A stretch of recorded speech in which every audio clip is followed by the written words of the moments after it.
আদালতে মারধরে গুরুতর আহত সুপ্রিম কোর্টের আপিল বিভাগের সাবেক বিচারপতি AHM শামসুদ্দিন চৌধুরী মানিককে শনিবার রাতে Sylhet MAG Osmani medical college হাসপাতালে ভর্তি করে কর্তৃপক্ষ।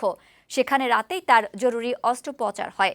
এখন তিনি আশঙ্কামুক্ত বলে জানিয়েছেন চিকিৎসকরা। ওসমানী মেডিকেল কলেজ হাসপাতালের পরিচালক ব্রিগেডিয়ার জেনারেল মাহবুবুর রহমান ভূঁইয়া জানান, মারধরে শামসুদ্দিন চৌধুরী মানিকের শরীরের অভ্যন্তরীণ রক্তক্ষরণ হয়েছে, তার অন্ডকোষ ফেটে গেছে। অস্ত্রোপচারের পর এখন তিনি পর্যবেক্ষণে আছেন। সিলেটের DIG ছগির মিয়া বলেন, সীমান্তে আটকের সময় তিনি অসুস্থ ছিলেন। তাকে কোর্টে তোলার আগে চিকিৎসার ব্যবস্থা করার দরকার ছিল। শুক্রবার রাতে সিলেট সীমান্ত থেকে আটকের পর শনিবার বিকেলে সাবেক এই বিচারপতিকে সিলেটের আদালতে নেওয়া হয়। এ সময় আদালতের প্রবেশপথে জনরোষের মুখে পড়েন সাবেক বিচারপতি।